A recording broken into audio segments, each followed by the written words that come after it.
Salve, galera, beleza? Hoje eu gostaria de falar sobre os papéis de arquitetura, engenharia e design de software. Desenvolvedores mais experientes acabam tendo essas três skills e fazendo isso no dia a dia no trabalho, mas em empresas menores, os desenvolvedores, os tech leads, eles têm que acabar obrigatoriamente fazendo esse papel. Mas conforme as empresas vão crescendo, né, fica mais difícil de os desenvolvedores conseguirem fazer esse papel com excelência, porque aumenta a quantidade de pessoas que você tem que acabar conversando e se comunicando, e essas coisas começam a ficar muito difíceis. Então, apenas trazendo uma introdução, né, só para contextualizar a diferença dos três papéis. Então, o engenheiro de software, ele é o responsável pela implementação do código, tá? Então, ele garante que seja eficiente, escalável, mantenível, trabalha diretamente com framework, linguagem de programação, boas práticas de desenvolvimento. Então, o desenvolvedor, ele tem que saber muito bem o framework e a linguagem que ele está trabalhando, né? Então, quando a gente usa a expressão, um pedreiro de software, sim, se você olhar o escopo de atuação, ele vai estar construindo de fato um sistema que foi projetado, né, pelo designer e pelo arquiteto. Então, ele é, se como se fosse um prédio, ele acabaria sendo o pedreiro qualificado que instala a fiação e faz tudo funcionar na prática. O designer de software, ele já é, quando a gente olha para a estrutura de equipe, ele já não vai estar atuando em um escopo apenas de um time, normalmente. Ele vai acabar olhando para um escopo de vários times. Por quê? Porque conforme a gente vai crescendo na carreira, entre aspas, a gente aumenta também o escopo de atuação, né? Então, ao invés de, igual o engenheiro de software, ele vai desenvolver uma funcionalidade por vez, vai estar alocado em um time, o designer de software ele já vai estar alocado em mais times. Por mais que vai estar ajudando esses engenheiros a guiar qual que é os melhores designs e padrões, ele vai conseguir e é necessário e é estratégico para a companhia que ele atue em mais de um time para conseguir trazer essa visão de design para os problemas similares, né, para não acabar criando mais confusão e deixando a companhia mais complexa, né, de desenvolver as coisas. Então, se a gente fosse olhar para um conceito de um prédio, né, desenvolvimento de um prédio, o designer de software ele é como se fosse um engenheiro civil que vai definir melhor disposição dos cômodos, tamanho de janela, estrutura para garantir funcionalidade e estética. Então, o designer de software entende qual que é a melhor arquitetura num sentido de padrão de projeto para aquela funcionalidade específica, né? E o arquiteto já ele é responsável pela visão macro, ele tem que escolher tecnologia, garantir escalabilidade, segurança e alinhamento com o negócio, definir as arquiteturas, vai ser microserviço, monolito, CQRS.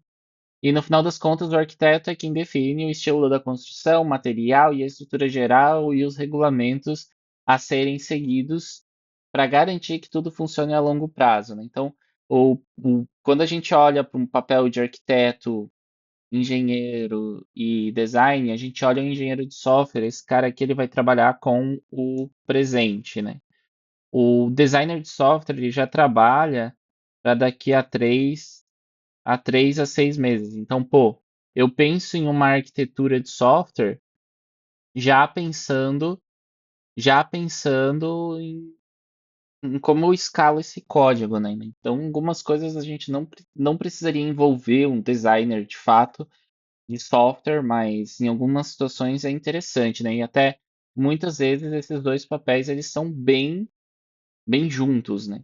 E já o arquiteto de software ele tem uma visão de um ano para mais dentro da empresa. Então, as decisões que o arquiteto toma estão sempre visando o negócio e visando o longo prazo, né? Por isso que empresas pequenas, startups, acabam não tendo a necessidade desse papel. Porque ele, de fato, vai ser coisas que vão mudar muito para o futuro, né? Então, pô, uma estratégia de microserviço não é algo que tu vai pensar se você não tem nenhuma pessoa usando o seu sistema ainda, né? Tipo, não faz sentido.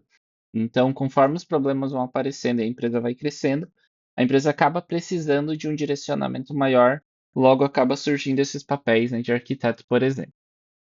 Então, quando a gente olha essas definições, eu vou trazer um caso prático para tentar discutir, né, trazer à mesa, entender onde que cada pessoa se encaixaria dentro de uma discussão dessa, por exemplo, tá?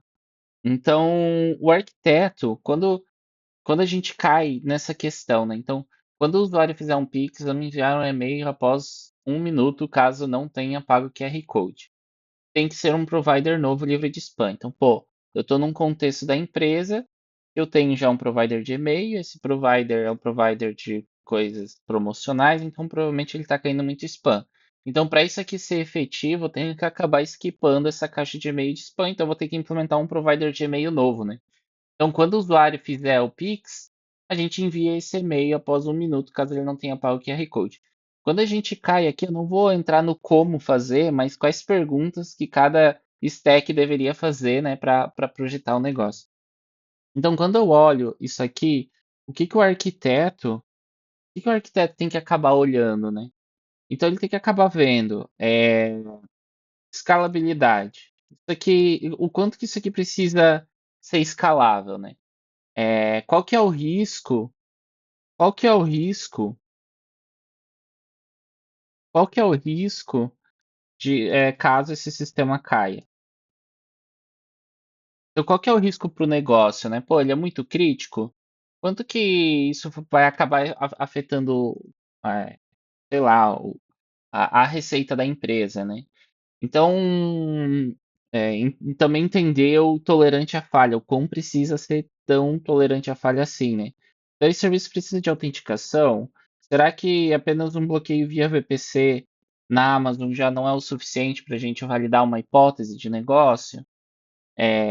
Então, outra pergunta é, tem, sei lá, estratégias de deploy. Estratégia de deploy. Eu consigo ter uma estratégia de deploy ou uma forma de, quando alguém faz uma alteração, conseguir entender se vai acabar continuando funcionando, né? Então, aqui tem outra pergunta também que é bem importante, que é microserviço, microserviço ou monolito? Então, pô, se o meu escopo é fazer um novo Pix, então provavelmente eu já vou ter um serviço que vai gerar esse QR Code ou que vai ter essa transação de pagamento. Então, eu acoplo esse cara naquele serviço ou não, né? Então, isso são perguntas que o arquiteto vai acabar fazendo para entender o escopo geral. Essas decisões, elas não devem ser tomadas apenas com a cabeça dele, né? Então, essas decisões, elas têm que ser conversadas com o time de negócio.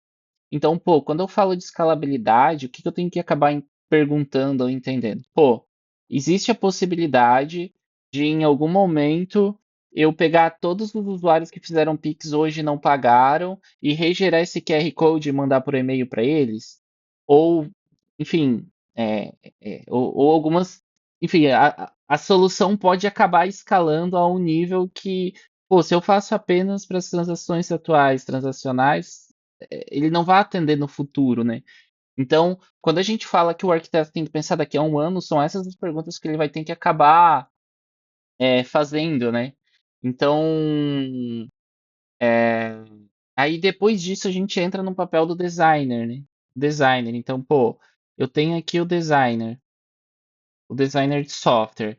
Então, pô, esse cara aqui, qual que seria a ideia dele? Pô, eu já tenho um serviço de e-mail funcionando, só que ele está caindo no spam.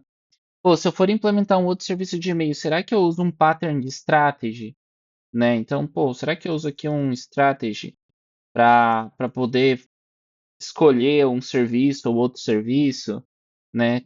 Será que isso eu consigo usar só um adapter? Como que eu vou fazer esse roteamento, né? Então, pô, eu tenho aqui já tem e-mails que são enviados. Como que os e-mails que são enviados atuais vão se diferenciar da abstração do código do e-mail novo que eu vou enviar? Então, isso é uma parada que essa pessoa que vai pensar.